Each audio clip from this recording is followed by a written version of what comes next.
pekan ini kita akan belajar materi baru, yaitu tektonik Indonesia Barat atau Sumatera. Maksudnya seperti apa, Bu? Nah, karena kita sudah banyak sekali belajar mengenai teori-teori atau keadaan-keadaan geologi, geodinamika di bumi kita akan melihat secara detail feature-features atau keadaan-keadaan di sekitar kita. Pada pekan ke-14 ini, kita akan berfokus pada dinamika tektonik di Indonesia bagian barat, yaitu Sumatera, gitu ya. Nah, secara global atau secara seluruh Indonesia, gitu ya, kita berada di pertemuan 3 lempeng. Kalau di gambar ini masih disebut namanya gitu ya, jangan bingung nanti kalau misalnya beda nama atau apa gitu ya.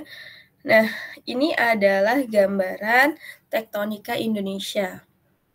Ada Australian Plate, Indian Plate, Sunda Plate, ada Pacific Plate, ini ada mungkin ini tidak sefamiliar gitu ya, namun ini bagian dari Pacific Plate, Caroline Plate, dan Filipina Sea Plate.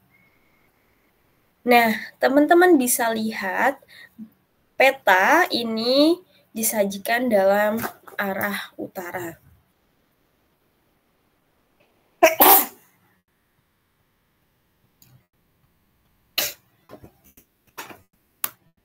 Mohon maaf ya. Kita lanjutkan. Peta ini disajikan ke arah utara. Teman-teman bisa lihat Sumatera itu berada di bagian dari sabuk konvergen, nih ya. Yang merah ini adalah batas-batas konvergen. Dari bagian Himalaya, ini Himalaya, ke depan hingga ke sini. Ke Andaman, Nicobar, Sumatera, ke selatan Jawa, dan pulau-pulau Sunda. Nah, ternyata gitu ya, feature-feature ini teman-teman bisa lihat bahwa Sumatera itu berada di kemiringan. Bukan ke north, ini north-nya. Namun Sumatera itu miring. Nah, nanti kita lihat kenapa gitu ya tektonika Sumatera ini seunik ini dibandingkan dengan Jawa dan laut-laut Sunda lainnya. Oke, ini adalah gambaran Sumatera dan tektonik Indonesia. Bicara terkait subduksi Sumatera, artinya pertemuan antara lempeng samudra dengan lempeng benua. Pergerakan lempeng secara umum adalah interaksi dari lempeng di sini ya, lempeng Australia yang tadi kita sebut. Namun sekarang gitu ya, kita akan mendengar istilah Indian Australian karena lempeng India ini terus-menerus bergerak kolusi gitu ya, sehingga bagiannya menjadi Indian dan Australian Plate. Jadi jangan bingung.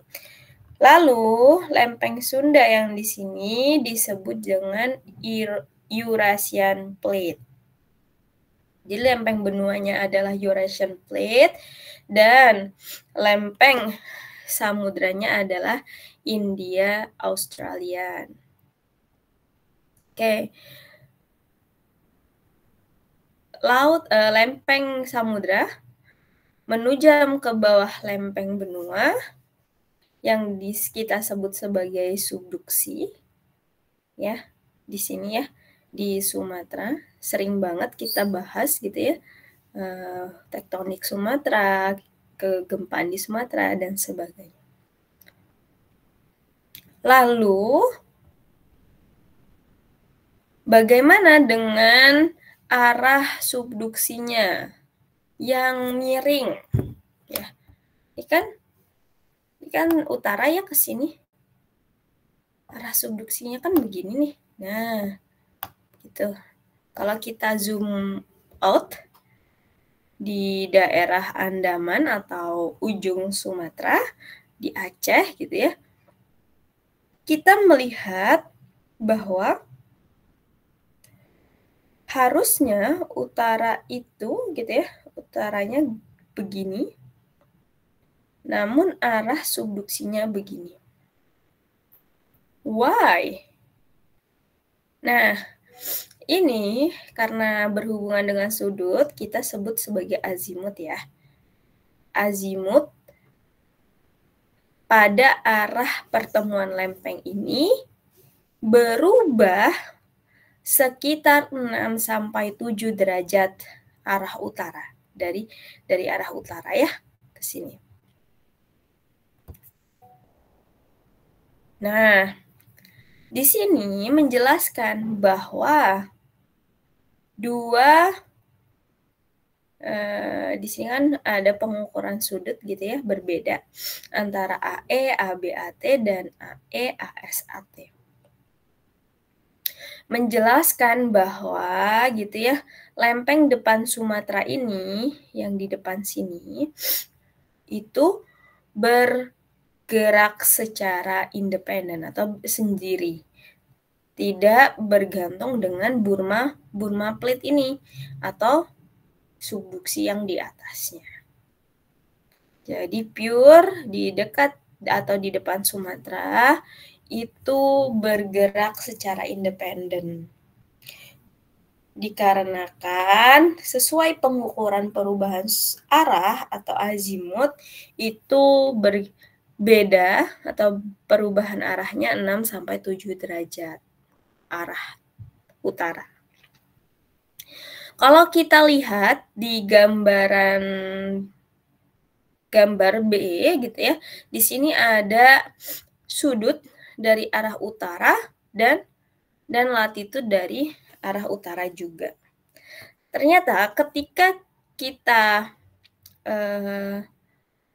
kita plotkan antara gempa bumi lalu slipnya, pergeserannya gitu ya, pergeseran lempengnya, ternyata dia memang berubah sekitar 6-7 derajat utara. Nih, sehingga kuat gitu ya, tidak hanya asumsi dari sudut, melainkan dari data gempa. Nah, data gempa kan menandakan bahwa di sanalah terjadi aktivitas tektonik. Oke. Lalu, kita ngomongin aktivitas tektonik. Artinya, kita bisa lihat dari kegempaannya atau seismisitasnya. Bagaimana sih seismisitas di Sumatera akibat adanya pergerakan lempeng tektonik dan aktivitas-aktivitas geologi lainnya. Teman-teman bisa lihat ini diplotkan gitu ya, sebelum gempa Aceh 2004 dan sesudah gempa Aceh 2004. Nah, ini dari mulai 1973 sampai Desember 2004. Teman-teman bisa lihat perbedaan yang sangat signifikan itu ada di beberapa spot. Contohnya, sebelum 2004 di daerah sini gitu ya, di daerah Aceh atau Sumatera Utara ke atas, relatif lebih tenang dibandingkan setelah gempa 2004. ya. Banyak sekali untuk yang ada vokal mekanismenya atau beach ball-nya ini adalah gempa-gempa besarnya. Teman-teman bisa perhatikan bahwa gitu ya, di daerah Sumatera yang dekat dengan Sunda Trench atau Palung Sunda atau dekat dengan kita, malah relatively turun seismisitasnya. Dan juga daerah Mentawai. Daerah Mentawai atau Sumatera Barat ya, itu punya kecenderungan aktivitas yang tenang dibandingkan di sekitar Laut Andaman hingga Aceh sini. Nah, hal ini gitu ya, kenapa? Mungkin kita bisa lihat dari penelitian ini, di mana beliau ini dari suatu paper gitu ya, mohon maaf tidak di cite di sini. Ini menjelaskan bahwa gempa-gempa besar tersebut memberikan efek robekan. Kemudian robekan tersebut dipetakan, ada yang warna ungu, ini bentuk terakhir dari gempa-gempa besarnya. Ini warna ungu paling besar, ini dari gempa Aceh. Kemudian warna orange itu historical gempa atau catatan gempa terdahulu. Lalu ada yang orange di sini adalah aktivitas dari patahan Sumatera. Nah, teman-teman bisa lihat gitu ya, ada daerah yang terkunci atau yang kita sebut sebagai seismic gap di Sumatera, di kedalaman 0 sampai 60 km. Nah, ini adalah gempa-gempa dangkal tapi besar gitu ya, dengan kedalaman 0 sampai 60 km yang memperlihatkan gempa megatrust. Lalu kenapa gitu ya? Kenapa ketika satu, kan ini adalah satu kesatuan lempeng nih. Ya. Kita anggapannya adalah gitu.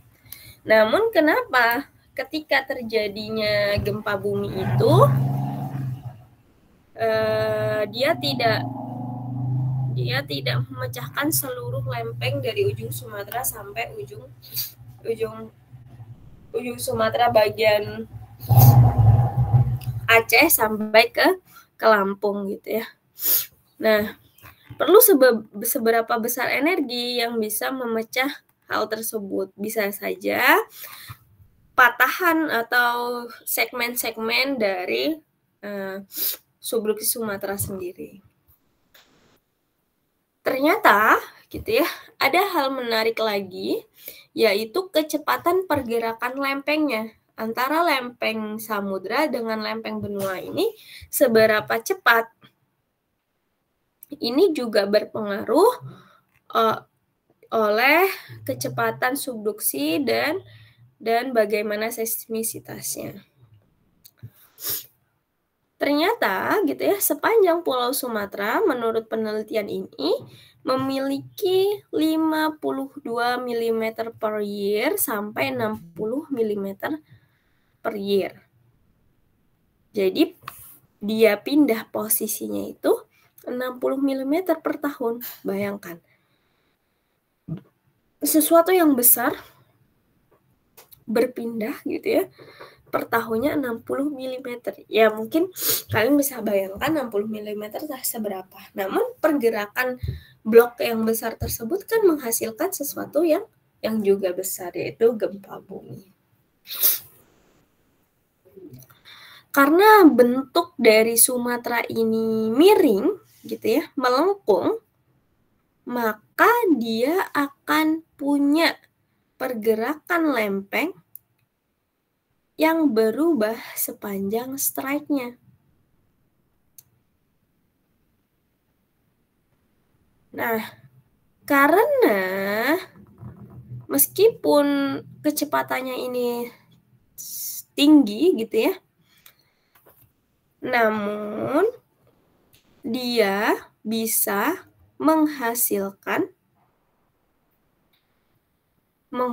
patahan strike slip.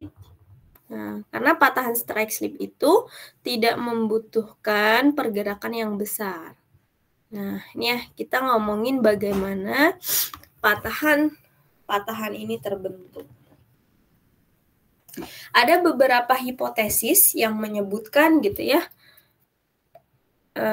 patahan ini terbentuk seperti apa dan bagaimana.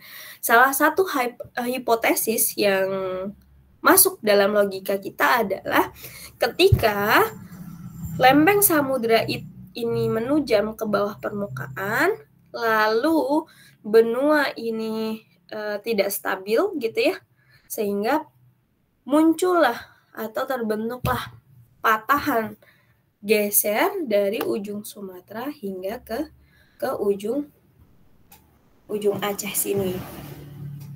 Nah, hal ini juga mungkin bisa jadi pertanyaan gitu kalau teman-teman sebelumnya gitu ya belum membahas materi ini. Kenapa di Sumatera punya sesar sepanjang ini, ibaratnya semua Sumatera itu tercover oleh sesar Sumatera. Namun di Jawa tidak, gitu ya. Di Jawa tidak ada sesar yang dominan lurus terus strike slip. Ya, hal ini karena pergerakan lempeng subduksi yang berarah miring atau kita bisa sebut oblique subduction gitu ya, yang menyebabkan terbentuknya patahan Sumatera.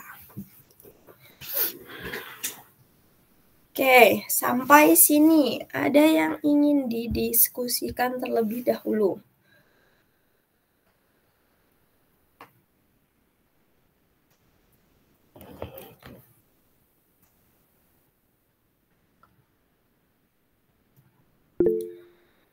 Oke, silahkan Hanif. Baik Bu, izin bertanya Bu. Tadi Sumatera itu bergeser azimutnya itu sekitar 6 sampai 7 gitu kan Bu. Nah, itu kenapa dia dominan gesernya itu di bagian Acehnya Bu? Kalau Sumateranya kenapa dia masih bisa berada di bagian bawah lah posisinya? Kenapa dia nggak ikutan bergeser kayak yang di Aceh gitu?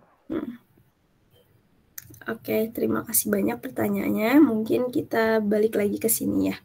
Nah, maksud dari penjelasan kenapa di depan Sumatera itu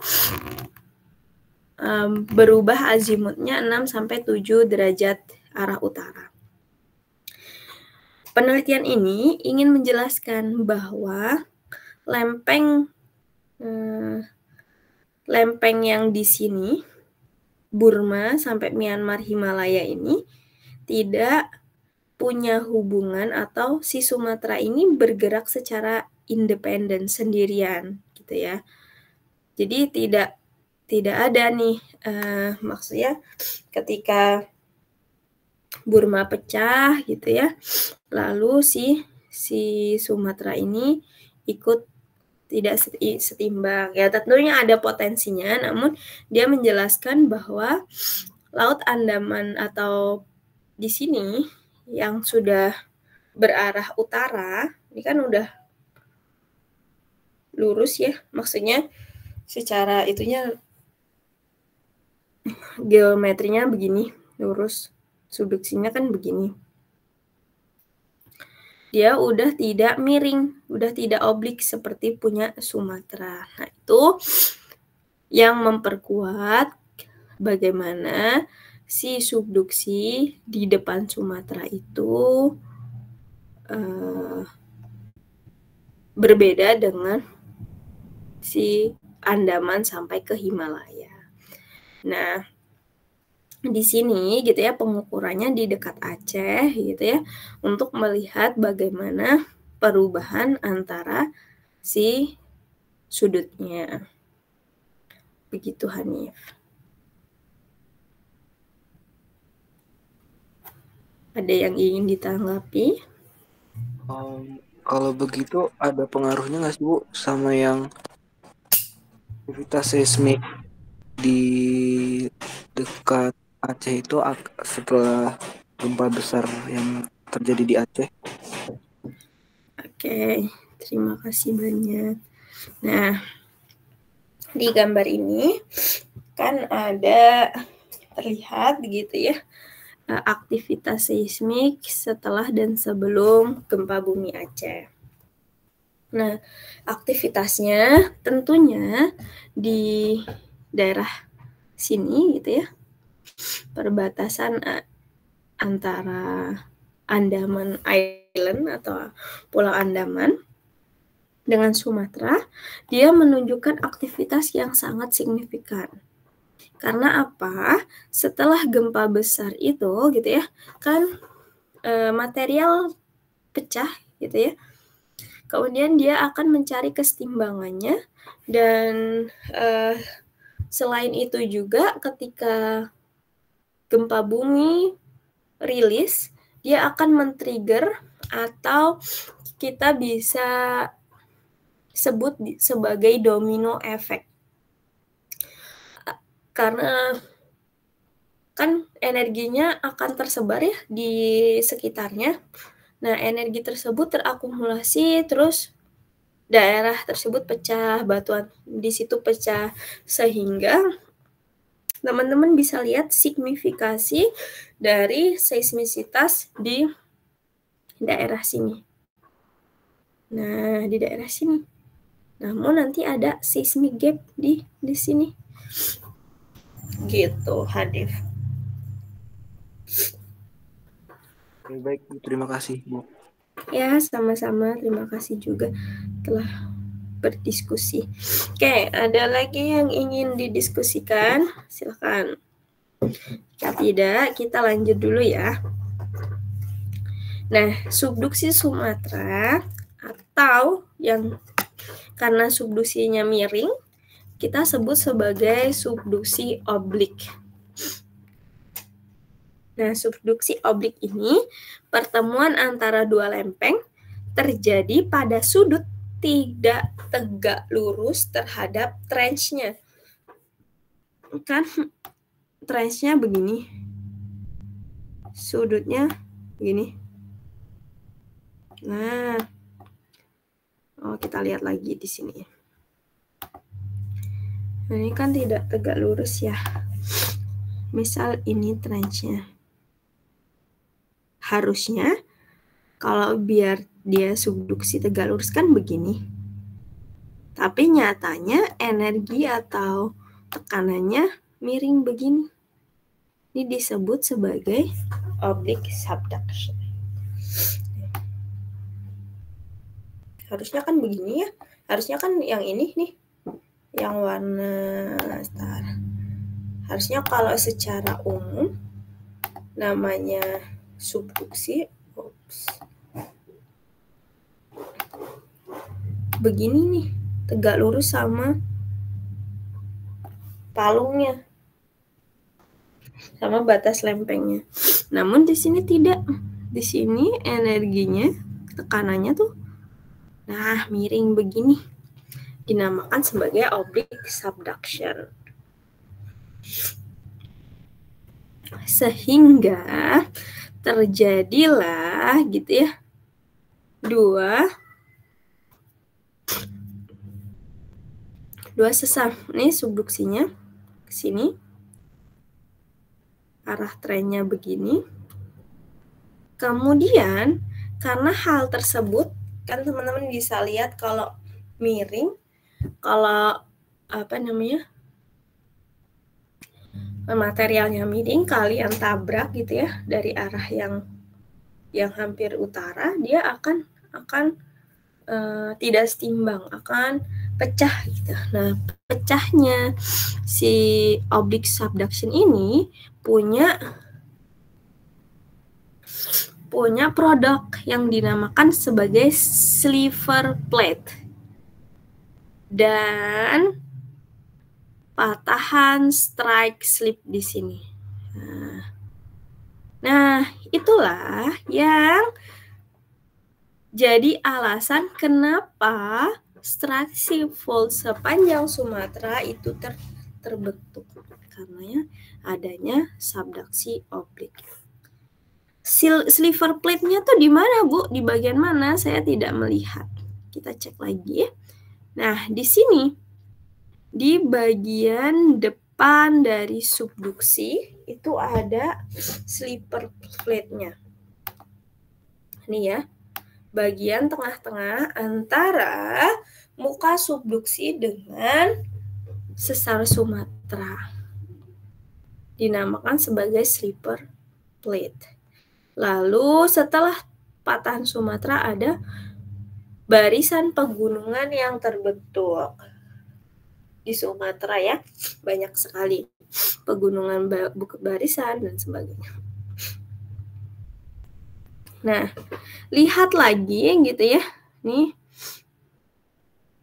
Kan ini subduksi.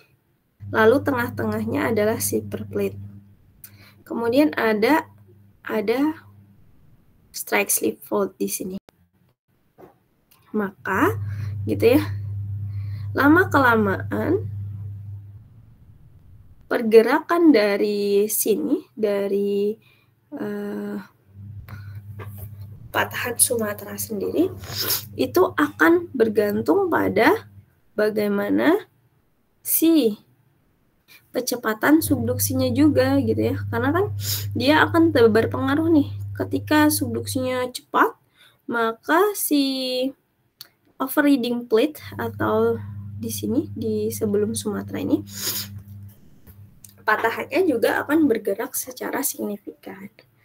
Nah, lalu ada dinamakan slip partitioning. Slip partitioning ini adalah komponen yang tegak lurus terhadap trench. Jadi tegak lurus nih terhadap bukan di situ. Kan ini trench ya, palung. Bahasa Inggrisnya trench. Kemudian yang tegak lurus ini trench.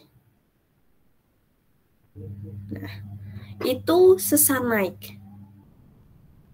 Kalau komponen yang sejajar dengan trench itu sesar geser. Nah, ketika ini kan sejajar nih dengan ini adalah sesar geser. Kalau dia tegak lurus, maka dia menjadi sesar naik. Nah, kalau mau mencari V dari atau kecepatan subduction, maka kita bisa meresultankan antara V2 nih, kan ini ya, ini resultan subduksinya.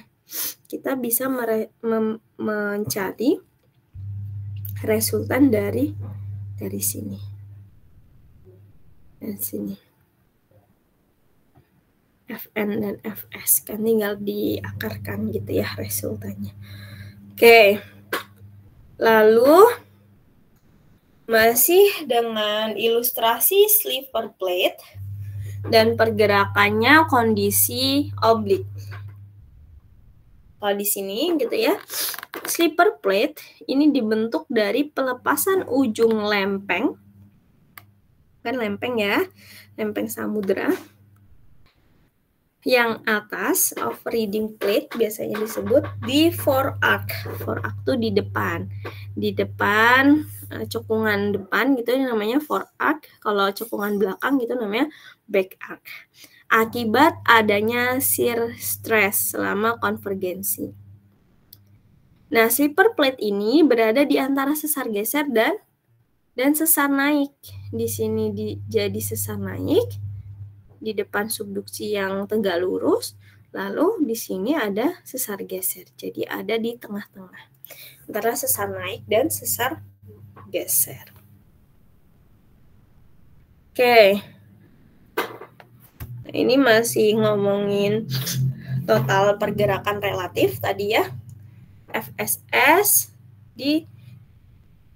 diresultankan dengan FT. Maka kita dapat si pergerakan relatif ini juga. Nah,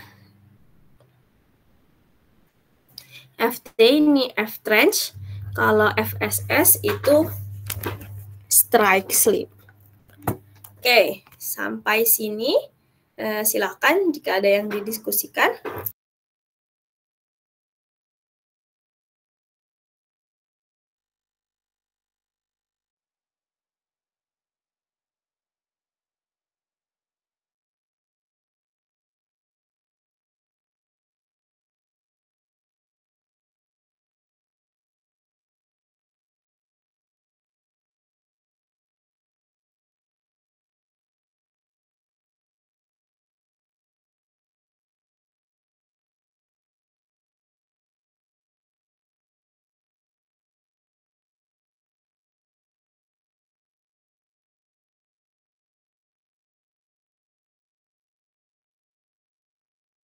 Jika tidak ada, kita lanjut ya.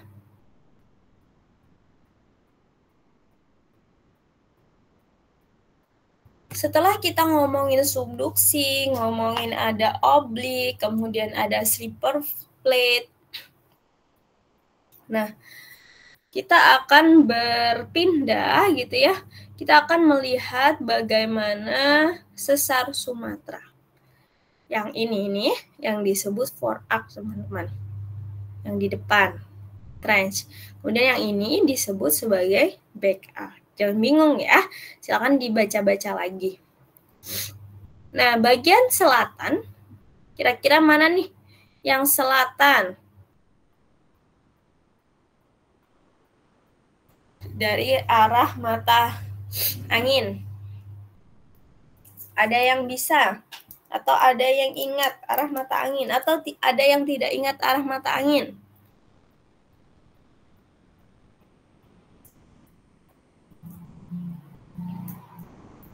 Yang bawah, Bu. Ke sini ya, selatan. Oke. Kemudian yang ini apa? Ini barat atau timur?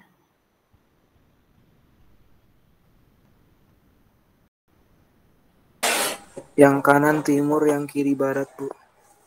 Yang kanan timur, yang kiri barat.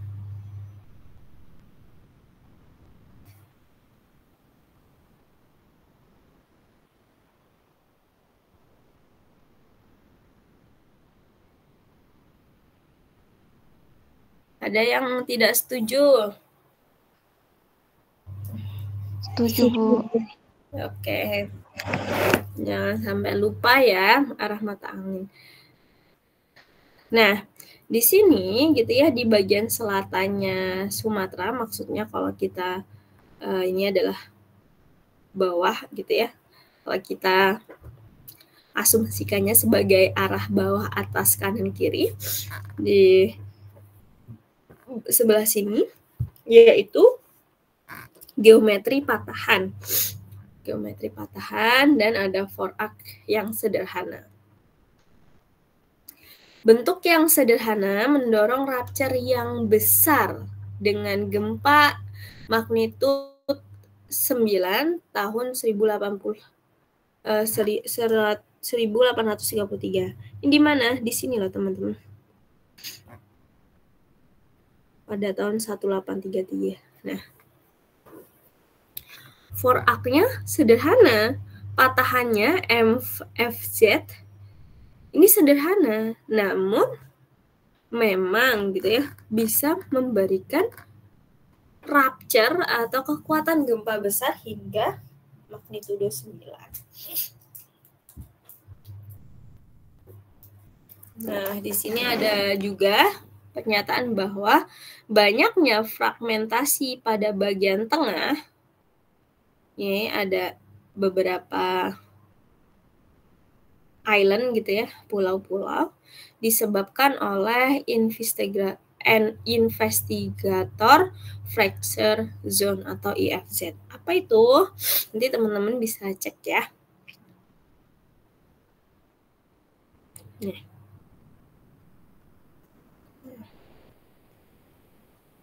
Nanti kita lihat. Nah, di sini yang dinamakan Sumatra Fault Zone tuh yang mana sih, Bu? Yang full dari sini, ini SFZ, nggak terlalu kelihatan ya. Sorry, miring. Nah, Sumatra Fault Zone, artinya daerah area patahan Sumatera. Nah, si SFZ ini merupakan komponen strike slip pada slip partitioning atau tadi ya bagian yang atau produk dari oblique subduction. Bertepatan pada jalur gunung api atau bukit barisan. Panjangnya sekitar 1.900 km membentang sepanjang Pulau Sumatera. Pergerakannya murni strike slip menganan. Saat ini tersegmentasi 19 segmen, kurang lebih panjangnya per segmen adalah 100 km. Nah, implikasi dari segmen-segmen tersebut membatasi slip untuk single event. Jadi satu sesar Sumatera yang panjang dari Aceh sampai Lampung itu kan terpotong-potong. Kalau tidak terpotong-potong ya berarti gempanya sangat besar. Nah, karena segmentasi tersebut sehingga satu gempanya itu tidak akan lebih besar dari 7,5 magnitudo. Oke. Nih, kalau kita lihat lagi segmentasi secara detail dari Sumatra Fault Zone di Aceh gitu ya, dan Sumatera Utara ke atas gitu ya. Ini ada beberapa segmen yang dia, nah begini ya, tidak utuh serta merta satu garis lurus begitu, tersegmentasi dengan baik.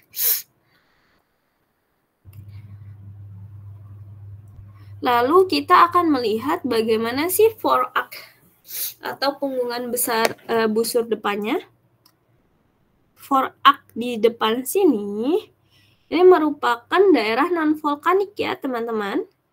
Sedimennya tebal yang naik ke atas permukaan dari prisma akresi yang mengalami patahan, lipatan, dan terpadatkan.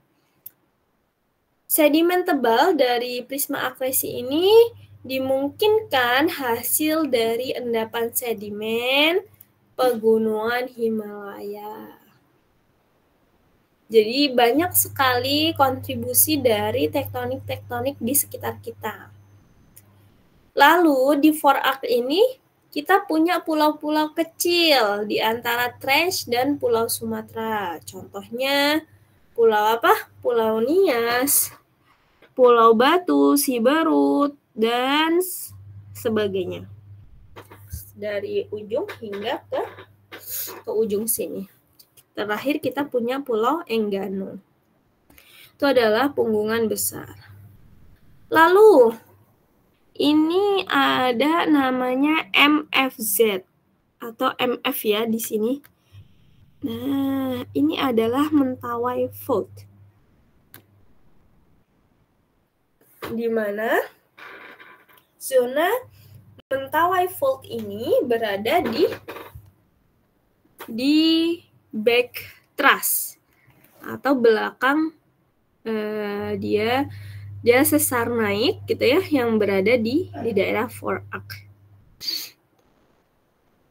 Nih, teman-teman bisa lihat patahannya lebih dari 600 km. Dia sesar geser. Sebentar. Oh ya, maaf. Dia adalah sesar geser gitu ya, karena kan dia sejajar dengan trench-nya. Kan dia sejajar, maka dia terbentuk Mentawai Fault Zone. Kalau teman-teman lihat ini SFZ, ini MFZ. Terus subduksinya tuh begini. Nah, miring begini. Nah, teman-teman bisa lihat ilustrasinya dengan baik. Oke. Lalu kita next. Ini adalah screen capture dari patahan Mentawai. Ini tren subduksi. Ini Mentawai. Ini Sumatera. Nah, patahan Sumatera. Beginilah kira-kira gambaran dari feature yang ada di Mentawai Fault hingga Sumatran Fault. Oke, kalau kita lihat secara seismik, ini gambaran seismik gitu ya, dilihat bahwa patahan Mentawai ini di zona akresi gitu ya, kemudian dia mendapatkan tekanan yang luar biasa sehingga dia terbentuk strike slip. Ini gambarannya. Ada 2 punggungan gitu ya. Ini adalah zona-zona patahannya. Nah, ini yang disebut zona akresi atau lipatan-lipatan. Oke. Kalau kita lihat lagi secara zoom out, ini daerah prisma akresinya. Prisma akresi kan dia karena adanya lipatan gitu ya, dan terus-menerus terkena tekanan, sehingga ini adalah patahan-patahan naik. Nah, lalu di sampingnya ini ada Mentawai Fault Zone. Oke. Kalau teman-teman lihat lagi, ini gambaran kalau slicing, ternyata ini ada subduksi nih masuk. Ini ada Sumatera gitu ya. Ini ada tim prisma akresi, terbentuk Mentawai Fault. Oke. Sampai sini ada yang ingin didiskusikan?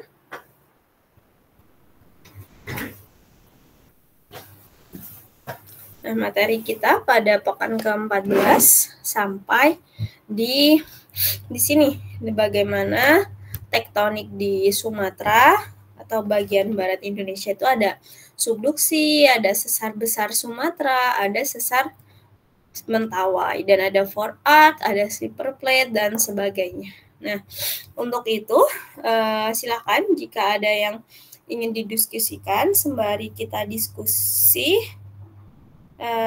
kita absen dulu ya. Oke.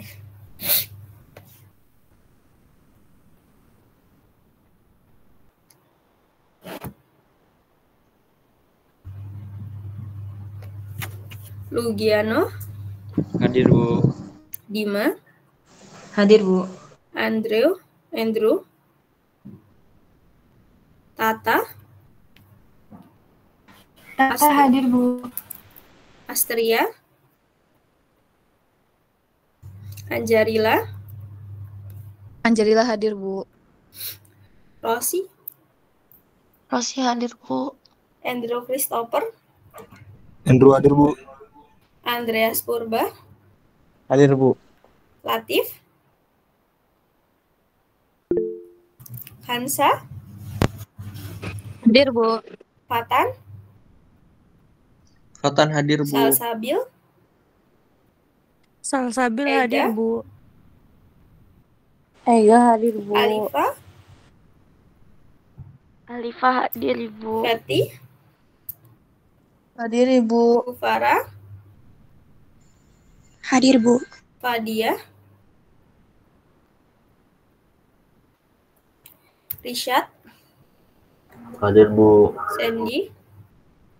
Sandy hadir, Bu. Sultan.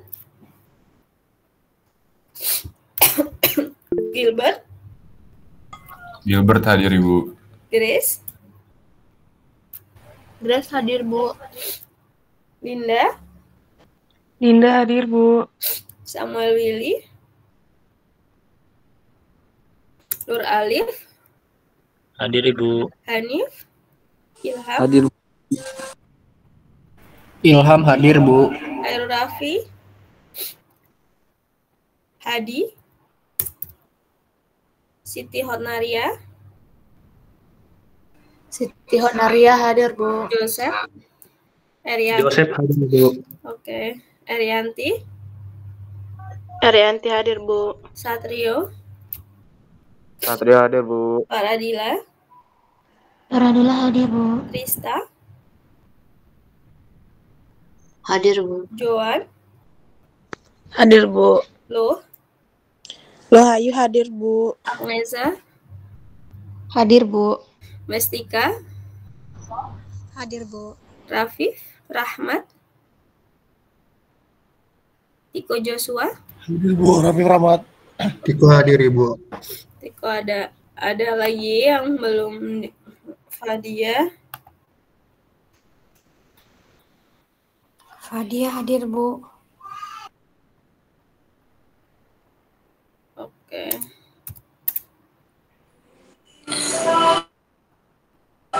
Izin Bu, Astria Zara Putri hadir Bu.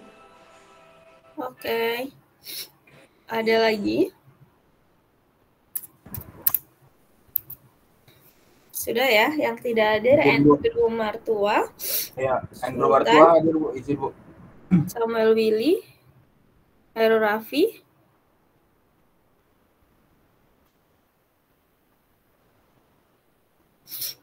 gimana Andrew Martua? Andrew Martua hadir, Bu.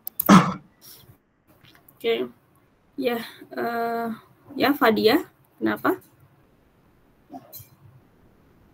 Fadia hadir, Bu. Oke.